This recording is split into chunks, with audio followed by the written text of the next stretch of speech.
Qué espacio interesante, ¿cómo están amigos? Qué suerte que están ahí, tengo la certeza.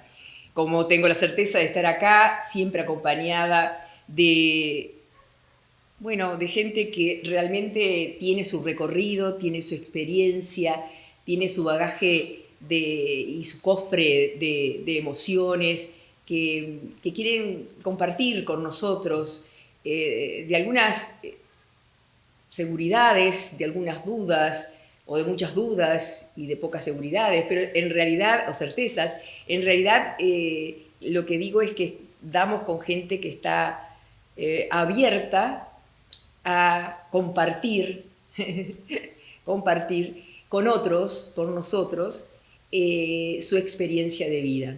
Ustedes habrán escuchado hace un tiempo atrás que Cassiari, este argentino que finalmente se convirtió en uruguayo, que soñó toda la vida con ser uruguayo, aunque era argentino, se soñaba así, se imaginaba así, hasta que un día infartó acá en el Uruguay y cuando uno piensa mucho, decía Nietzsche, cuando uno piensa mucho en el abismo piensa en ti.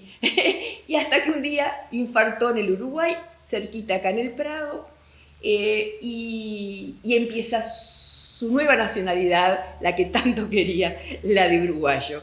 Estoy recibiendo a quien salvó con su mujer la vida de Cassiari y que de alguna manera ha hecho que se viralizaran todas estas experiencias, es como dar un curso de milagros o como asistir a un curso de milagros. Estoy recibiendo con muchísimo gusto a Javier Artigas. Muchas gracias. Artigas trabajó años como su padre, como su abuelo, en el día, Ya, el país iba a decir, en el día. Sí. Y bueno, de ahí seguramente nos habremos cruzado Sí. muchas veces.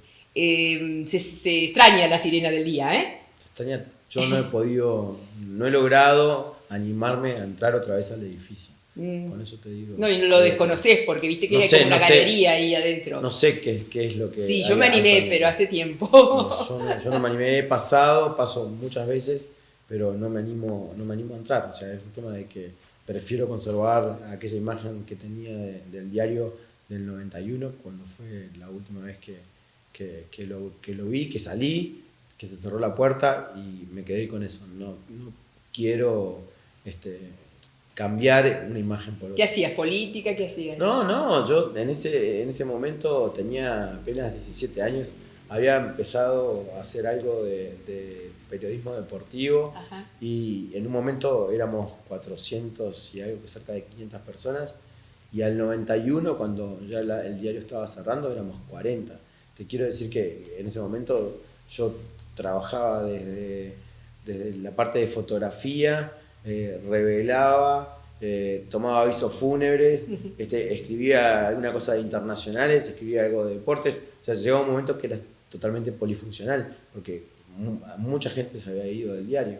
Entonces llegó un momento que hacías absolutamente de todo para que el diario saliera, y que saliera no con el cuerpo que tenía el diario en sus mejores momentos, que de repente tenía una cantidad de páginas importante, tenía 6, 7 páginas el diario nada más, ¿no? O sea, porque también la cantidad de gente, los recursos que habían eran muy escasos. Muy escasos. ¿Desde cuándo vivís acá en el Prado, en esa casona? Yo vivo desde el 2001 en el Prado. ¿Y que es una casa que compraste? Es una casa que en realidad fue heredada, la heredó mi esposa, una sucesión, etcétera, etcétera.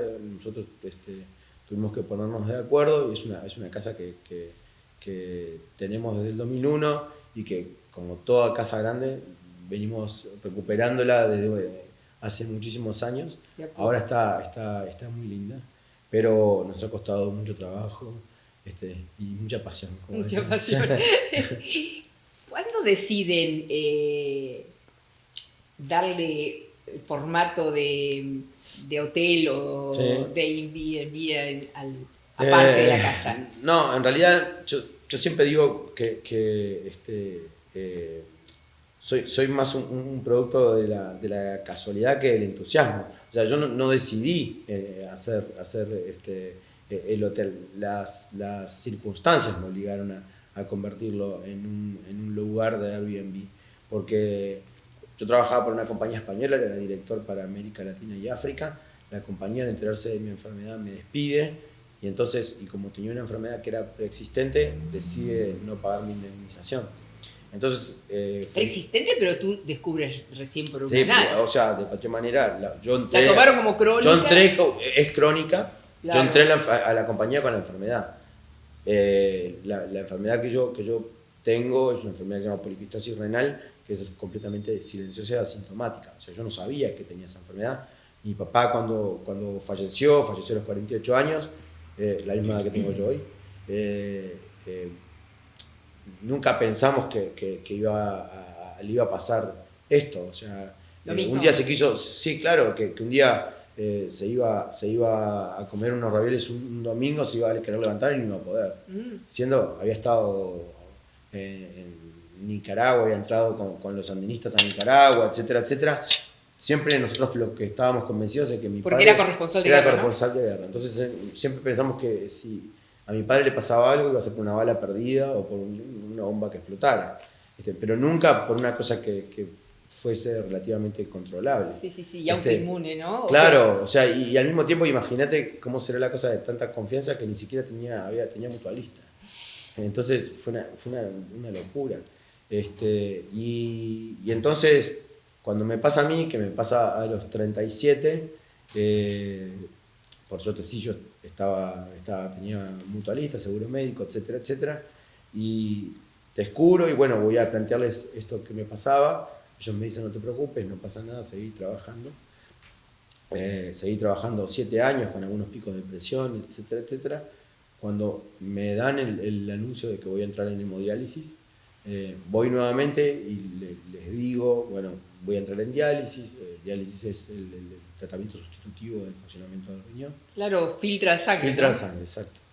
Y quita todo lo que son los minerales que generan una... El trabajo del riñón, exacto. A través de las máquinas. Entonces, me dicen, bueno, no te preocupes, seguí trabajando con la cosa de que el agravante, digamos, que cuando llego a Montevideo tenía un mail que me despedían, ¿no? O sea, por un lado te dicen que sí seguí, y por otro lado... Cuando yo estaba acá ya estaba despedido y sin derecho a indemnización ni nada, porque... ¿Y eso cuándo fue? Eso fue en el 2014. 2014.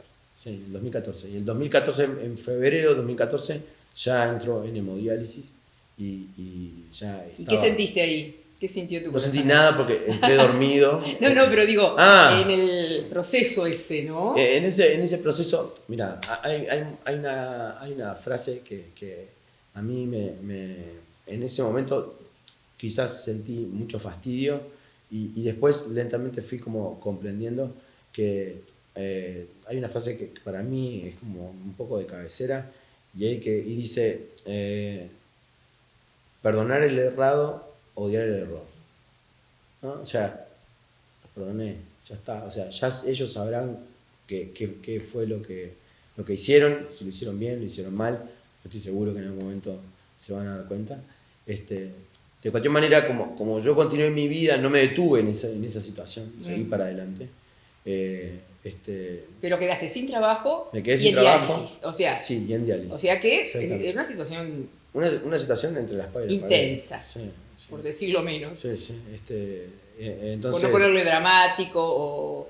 Porque de alguna manera igual tenías la casa, bienes de pronto tenías. Sí, pero no pasaba por ahí, no pasa por ahí. O sea, pasa más por un tema de uno. O sea, hay gente que puede entrar en hemodiálisis y son 3 veces por semana, 4 horas cada uno, son 12 horas por semana que están dedicadas a lo que es hemodiálisis. Y de repente es con qué actitud lo tomes. O sea, yo siempre pensé que era mi segunda oportunidad de vivir. Mi primera oportunidad fue cuando nací, mi segunda oportunidad fue esta, y mi tercera oportunidad es cuando me trasplantaron.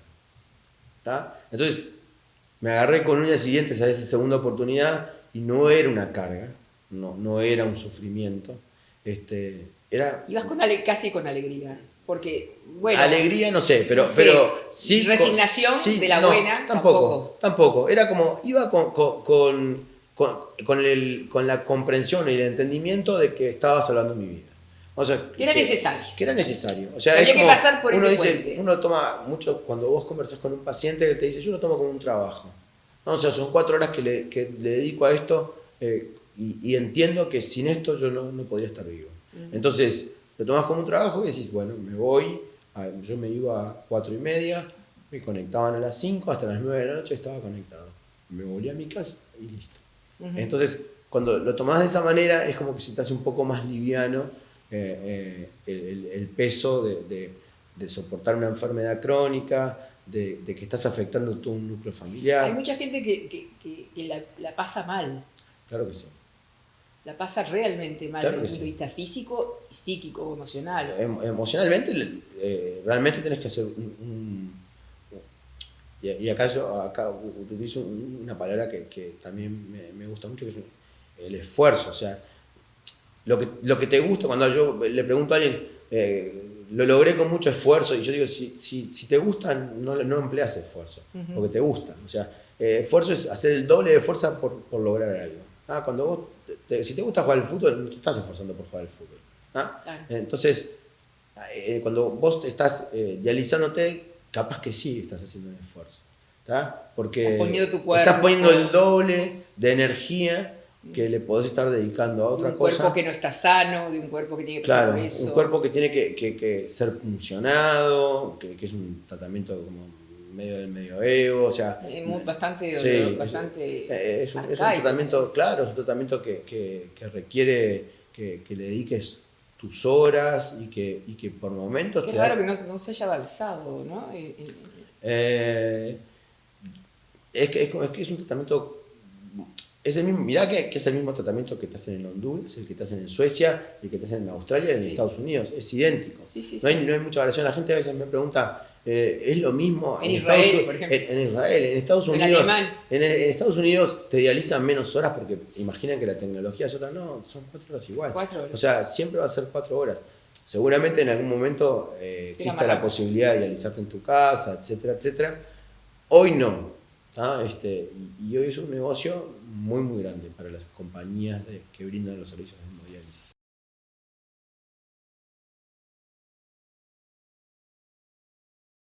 ¿Y qué pasó cuando estabas en ese proceso de que económicamente, bueno, te había afectado la pérdida de trabajo, emocionalmente y físicamente, si bien lo aceptabas, tenías que pasar por la hemodiálisis?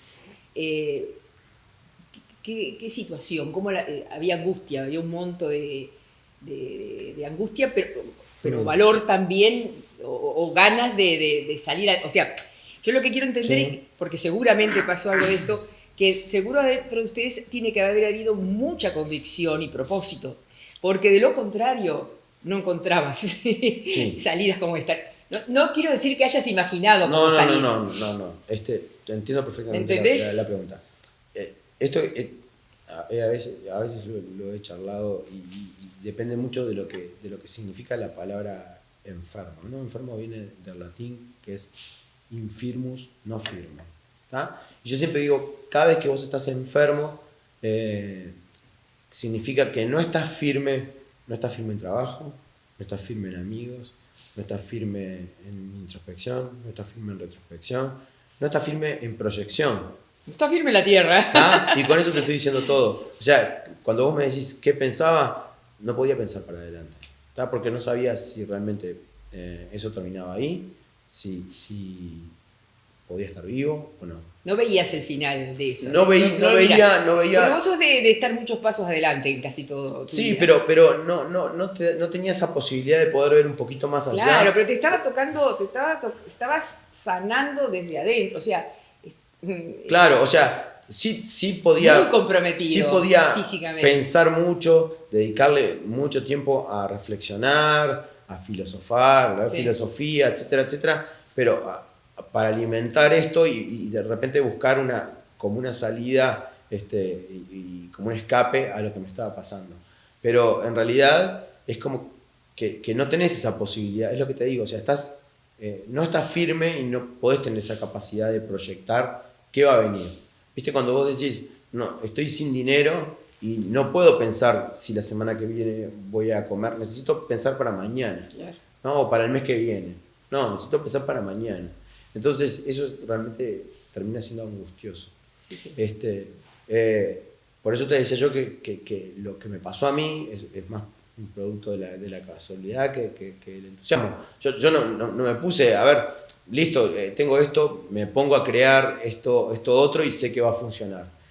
Fue una casualidad. Una casualidad, sí, o sea, en el CTI me puse como yo ya no podía viajar, cuando entré en un centro de hemodiálisis me di cuenta que iba a estar 12 horas o 13 o 14 horas de mi semana conectado a una máquina y que me iba a ser muy difícil viajar, pero no viajar cuando uno dice vacaciones, no yo qué sé, a Miami o al Caribe, no, a Buenos Aires, se me iba a hacer complejo. Entonces empecé a pensar de qué manera podía encontrar una solución, no solo para mí, sino para 6 millones de personas más que se dializan en el mundo y que al mismo tiempo tienen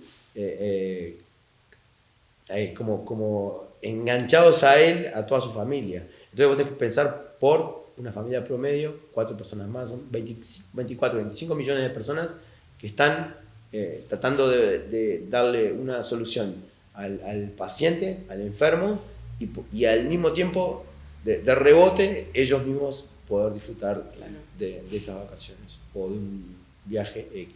Y ahí diseñaste lo que hoy es un... Yo diseñé la plataforma en hojas, o sea, esto es como cómico, lo escribí en hojas y después, cuando ya estaba un poco mejor, en la cocina de mi casa nos sentamos a ver con mi familia, a ver si esto era viable, si se podía validar, si podría funcionar o no, para un poco quitar el mito ese de que, viste, te juntás entre grandes oficinas y grandes estructuras, infraestructuras, y ahí se piensa absolutamente todo. Nosotros cocinás en la cocina. Claro, lo hicimos en la cocina de mi casa.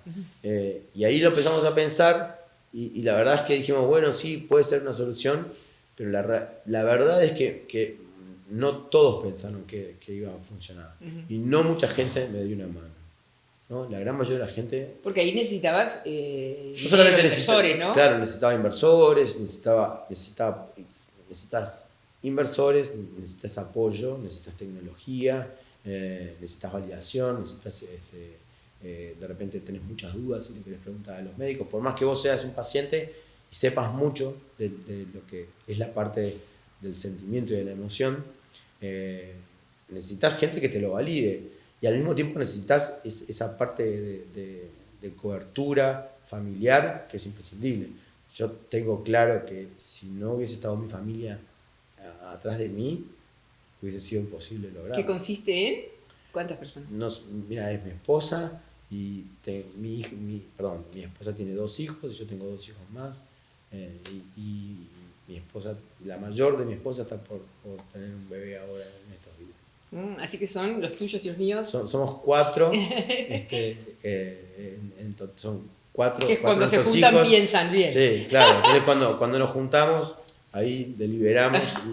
Y algunos tienen algunas opiniones, otros tienen otras, pero más o menos hacemos una tormenta de ideas. Claro. Y bueno, en esa situación te llega este señor a alojarse en tu casa. Sí, llegó una cantidad de gente impresionante, o sea, al principio fue un poco complejo, no era una cosa tan sencilla. Porque tenés separadito, ¿no? Atrás. Sí, lo tenemos en la parte de atrás, está la casa de nosotros está adelante y una casa de huéspedes que está detrás, y esa fue la parte que empezamos a arrendar.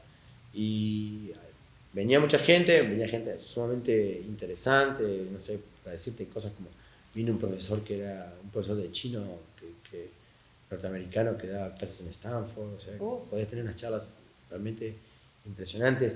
Vino el que es hoy mi socio en Brasil, que fue el primero que me ofreció su riñón, porque era compatible conmigo, con mi grupo sanguíneo, etcétera, etcétera. Sí. Fue el primero que me dijo, yo te doy mi riñón. Y en una de esas me escribe Hernán Casiari y me dice, mira, yo voy a ver una... ¿Ya lo conocías, Hernán? No, lo conocía de alguna publicación. De alguna publicación, pero no era un seguidor de él. Y un día me escribe y me dice, mira, yo soy Hernán Casiari, voy a dar unas charlas en la sala Cita Rosa, como veo que tenés una cantidad de buenas reviews, me gustaría quedarme en tu casa. Y obviamente dije que sí, te conozco, y me conoces, bueno, perfecto, estoy llegando el viernes. Llegó el viernes, nosotros le dimos la llave, ya no lo vi porque en realidad... ¿Cómo hacen con los perros? Porque me dijeron que los perros vecinos de ahí Sí. son bravos, ¿no? No, los perros nuestros son sumamente buenos. Lo que pasa es que... Se asusta la gente. Claro, la gente son unos perros cimarrones. Yo Artigas tengo un perro cimarrón que se llama Moro. Una Artigas Sí. sin perro cimarrón. Y se llama Moro. Entonces, Morito. claro, Moro. Entonces, en realidad no son perros que son buenísimos. Sí, ¿sí? que Lo que pasa es que, impresionan. claro, tienen un porte espectacular. Entonces, Sí. a veces asustan. Pero él cae y uno tiene la fantasía de que los escritores son sumamente extrovertidos y que van a charlar y demás. Y él era en ese momento como sumamente introvertido. Todo lo contrario. Entonces le dimos la llave y ya se fueron para la casa. Y en realidad, bueno, yo me fui el domingo, me fui a comer con un asado con mis compañeros de hemodiálisis. Y ahí es que surge todo ese momento que esa cadena donde de milagros. Me llama Alejandra y me dice, Hernán acaba de infartar, yo me lo estoy llevando al sanatorio y lo lleva primero al británico porque nosotros tenemos el doctor, como el doctor de cabecera estaba en el británico, lo atienden y efectivamente estaba infartando y le dicen, bueno, mira, esto tiene que ir a hemodinamia y ahí le preguntamos, ¿vos ¿Tenés un seguro? ¿Tenés plata? ¿Tenés seguro como para poder abonar esto? Porque preguntamos cuánto salía y salía $25.000. Ay, guay. Entonces, y él me dice, no tenemos. Entonces dijimos, bueno, cambiamos toda la ruta, vamos para el hospital de clínicas. Ahí sí yo llamé a un amigo que tenía, que contactó al grupo de hemodinamia. Claro, sí, de la parte de cardio. Y enseguida, la parte de cirujanos vasculares, enseguida... lo hicieron ingresar, ni siquiera pasó por urgencia, fue directamente para el segundo piso. ¿A él lo operan? Stent, sí, le ponen 2 stents. 2 stents. Claro, entonces a los 40 minutos yo estaba... Sí, afuera y sí, bailando. estaba perfecto, sí. Se quedó un par de días más internado, de hecho vino una madre, que la madre es un personaje, y se quedaron también en casa.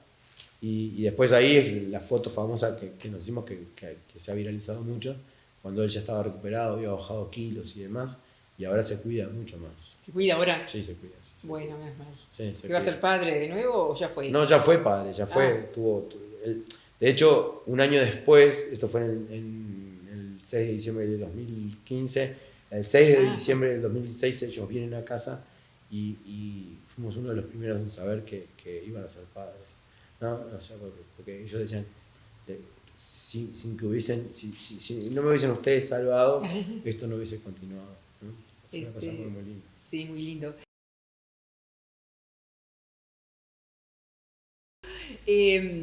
Viene y se aloja en tu casa como consecuencia de este repito, de este comentario de Casiari. Joe Gebbia. ¿Cómo se llama? Joe Gebbia. Joe Gebbia, que es el Joe Gebbia. Gebbia, que es el cofundador. El cofundador. El cofundador de Airbnb. Casiari le dan el alta, él opera en el 6, le dan el alta como el 10 o el 11, 12, no me acuerdo bien. Él en definitiva le prohíben, porque él había vivido en Barcelona, le prohíben por el tema de la operación, etcétera, volar. Entonces él se termina quedando en Buenos Aires y es lo que está haciendo hoy con sus shows y demás. Y entonces, desde el 10-12 de diciembre hasta más o menos el 30, que nosotros ahí tomamos la decisión de irnos unos días afuera a descansar, porque realmente estábamos saturados, o sea, habíamos pasado un estrés increíble, no podíamos más. ¿Y tú seguías con la diálisis? Yo seguía con diálisis, o sea, en realidad, pero entonces el 31 de diciembre, que justo creo que coincidió con un viernes, o con un sábado, nosotros nos fuimos para Playa Verde, porque mi cuñado había alquilado una casa en Playa Verde, y me dice, vénganse, así pasamos fin de año todos juntos. Y esto es real, como yo te lo estoy contando. O sea, cuando yo llego al primer peaje, me llega un mail por la plataforma de Airbnb, porque nosotros todavía teníamos la casa en alquiler, y me dicen, hola, yo soy Joe Gebbia, cofundador de Airbnb, me gustaría viajar a Uruguay y conocerte en persona y que me cuentes la historia de Hernán Casiari. Y yo dije, nada, esto es una farsa, o sea, es como, viste, todo lo que te llega por internet, Sí, que no confías, que no es de gente conocida, esto es una farsa. Entonces yo se lo pasé a Alejandra, que iba al lado mío, y le digo, contestale que sí, obviamente que venga cuando quieran, no hay ningún tipo de inconveniente, da igual. Entonces ella le conté, ella es como muy diplomática, trabaja en relaciones internacionales del Senado, como muy correctita, entonces sí, claro, por favor, venga cuando usted quiera, etcétera, etcétera. Pero al mismo tiempo nos pusimos a buscar a ver quién era, porque hasta ese momento no era anónimo, ¿no? O sea, no tenía cara. Entonces me dice, sí, mirá, es la séptima fortuna del mundo. ¿La séptima? La séptima fortuna del mundo menor de 35 años. O sea, digo, bueno, está, y bueno, si quiere venir, que venga, no hay ningún problema, o sea, a nosotros no va a cambiar nada. Y entonces, al otro peaje, ya en el peaje de Pando, manda otro mensaje y me dice, acabo de conseguir un vuelo, por estas cosas que yo siempre digo, que los gringos se toman todo a pecho, y me dice, viajo para ahí, o sea, me tomo un vuelo y viajo para ahí. Ahora, en una hora, me tomo el vuelo. Y pasó fin de año volando. Y el 1 de enero estaba en mi casa. Y ustedes marcha atrás. Y nosotros llegamos a la casa de donde estaba alquilando mi cuñado y dijimos, nos tenemos que volver. O sea, nos quedamos, pasamos la noche, cenamos y no pudimos tomar absolutamente nada ni festejar. A las 6:30 de la mañana nos volvimos.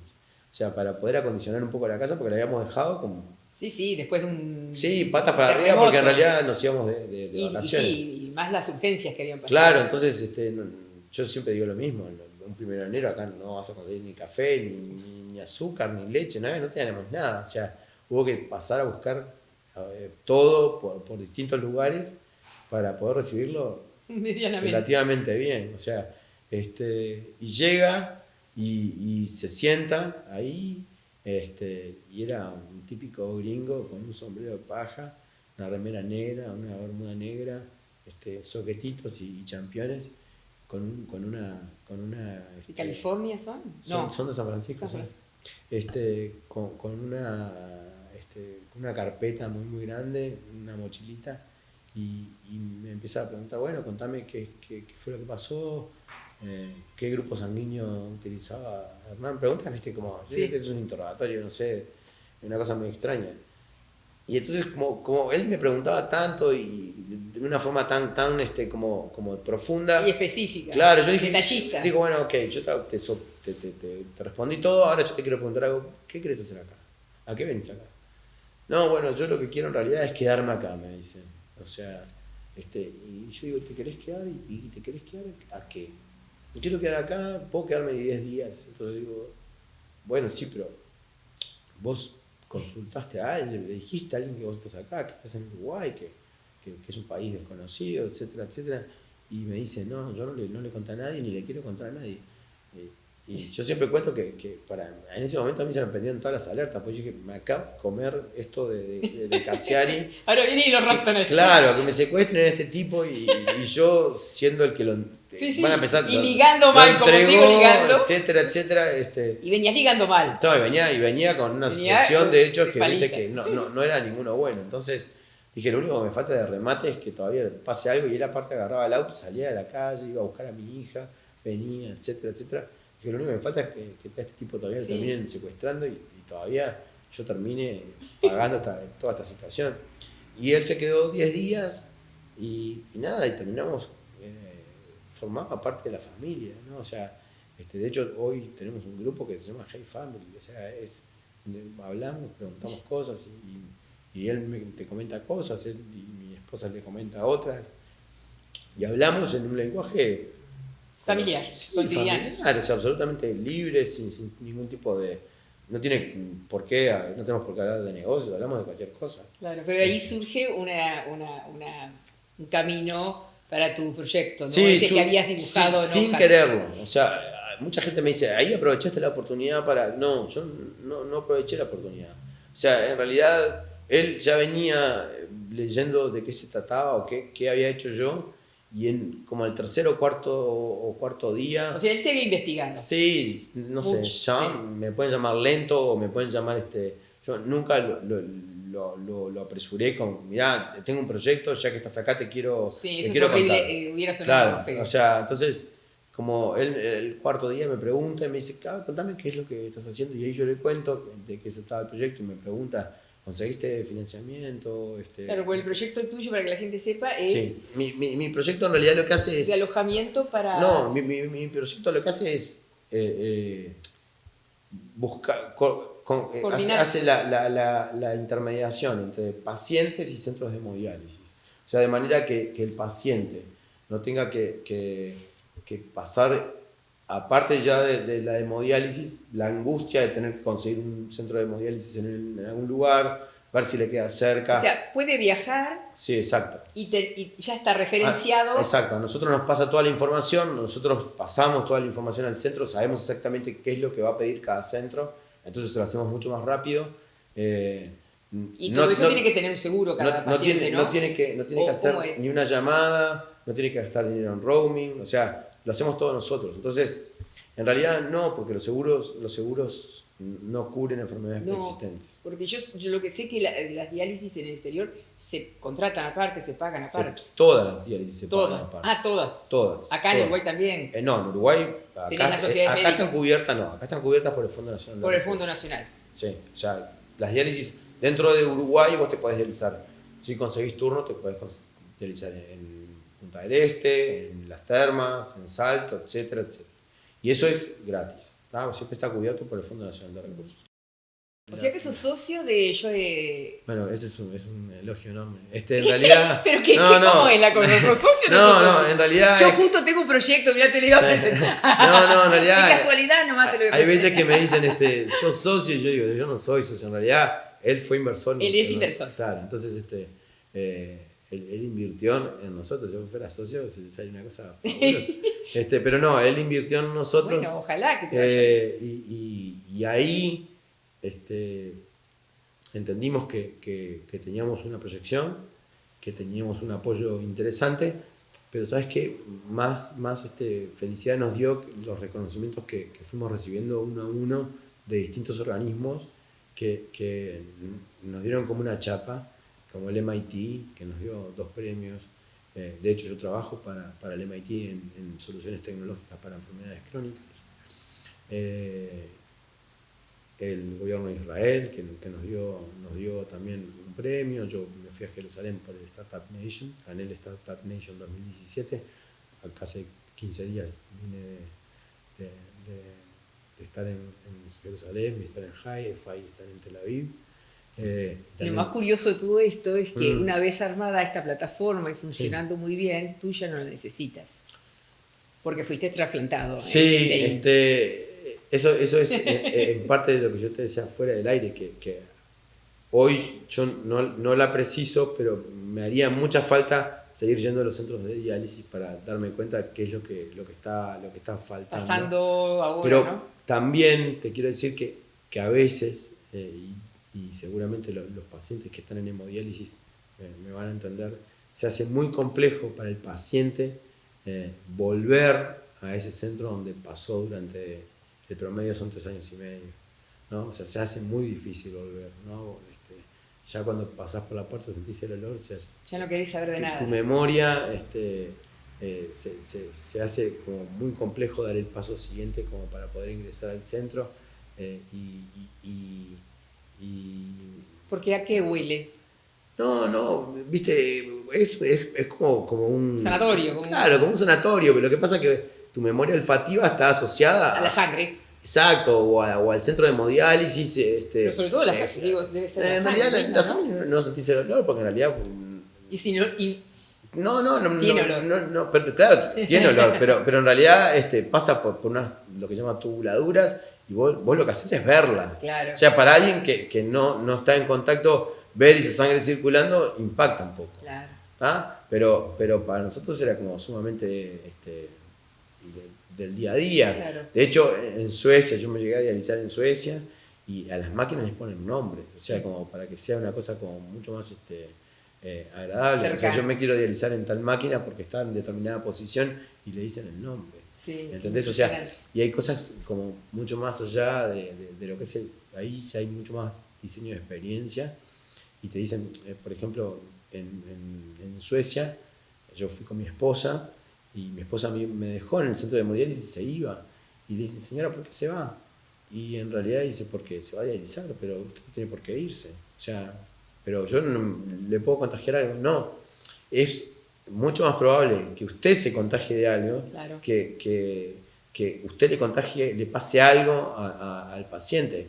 Y desde el punto de vista, yo esto lo decía en una charla y lo hablaba con una infectóloga y es real, o sea, no hay ningún no se ha hecho un descubrimiento, no se ha hecho una validación de esto de que si la persona se dializa, alguien está al lado se pueda tomar una bacteria, una infección, sí, o un virus. O sea, no existe. No está comprobado. No hay una comprobación científica de que eso pueda pasar. Para terminar, a mí me parece que es bueno saber cómo fuiste trasplantado. ¿Cómo fue esa?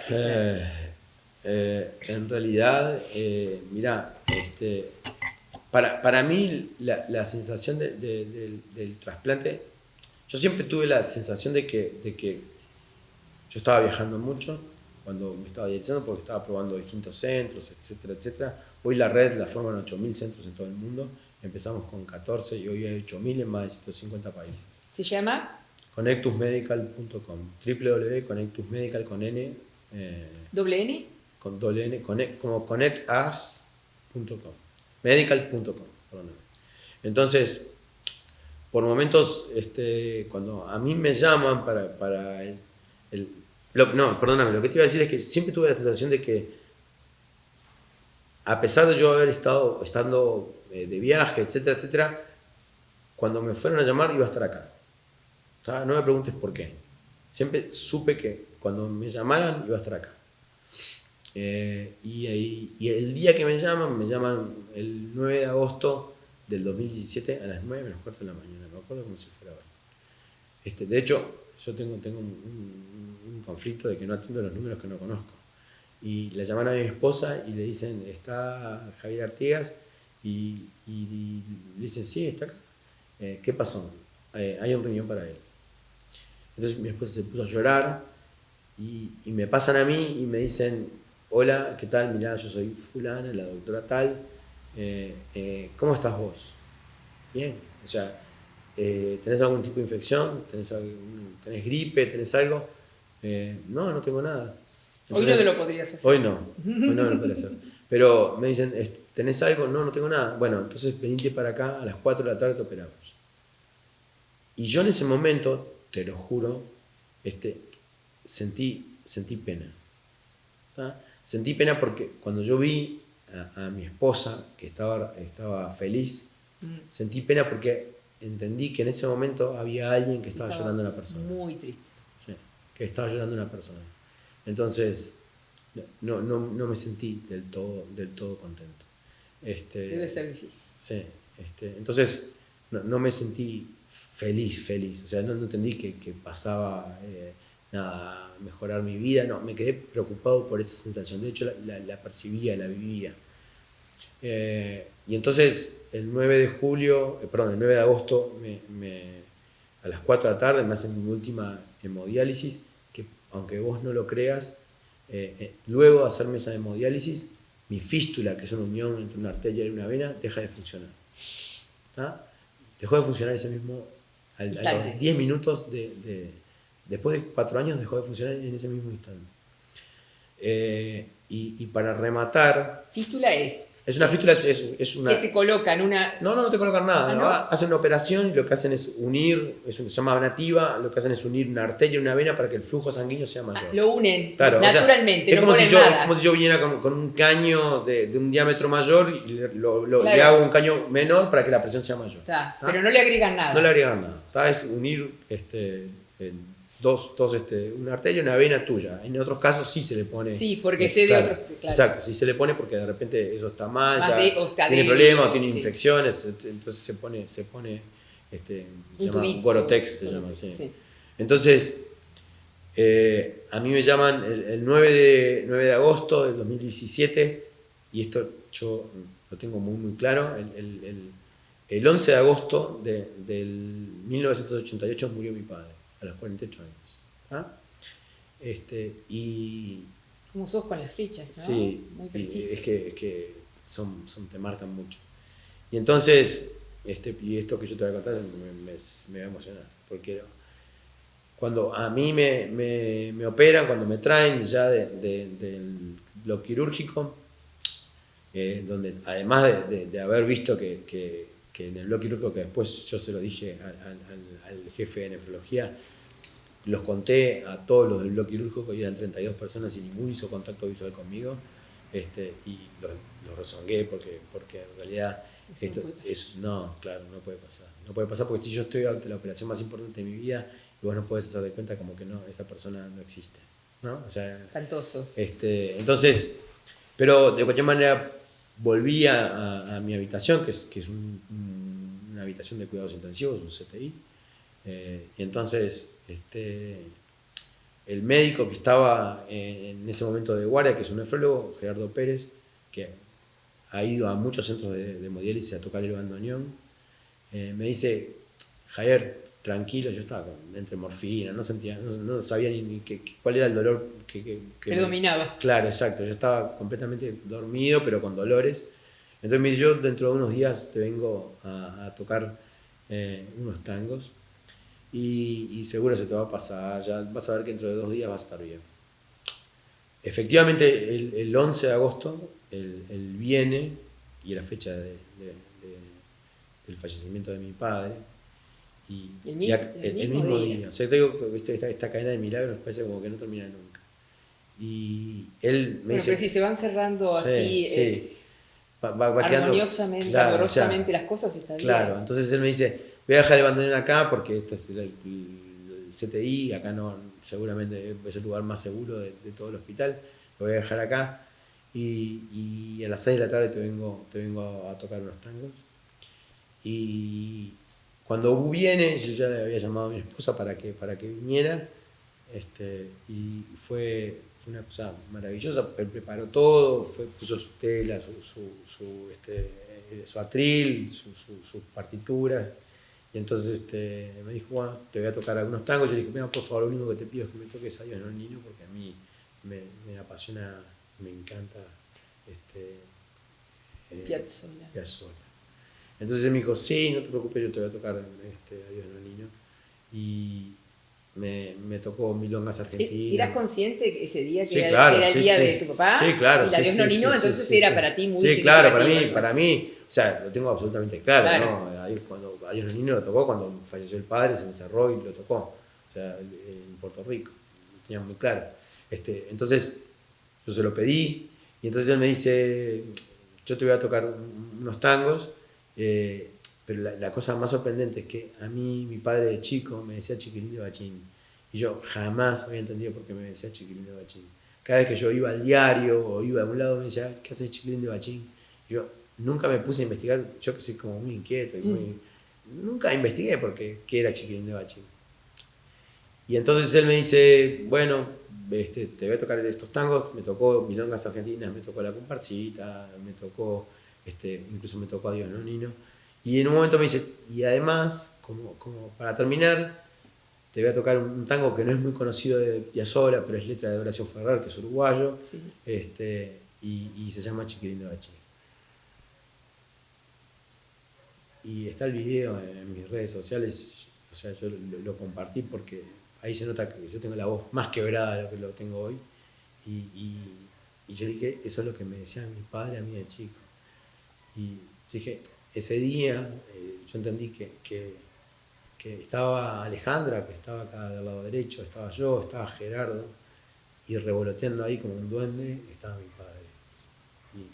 Al compás del Sí, bandoneón. y ese día para mí fue como un final maravilloso. ¿Sí? Maravilloso, es una historia maravillosa. ¡Ah! Chiquilín de Bachín. Sí. Naciste para vivir intensamente. Sí, sí. ¿Sí? No sé si nací para vivir intensamente, pero yo creo que esta segunda instancia de mi vida sí la vivo intensamente. Así que... Con la sangre de la tierra, con los vinos Stagnari, celebramos por tu vida, por tu salud, por el bienestar que le produce estas historias a la gente. Porque ahí, de alguna manera, sentís que hay una misión y que hay un personaje revoloteando. Sí. Y por las emociones. Las emociones, que no mueran nunca.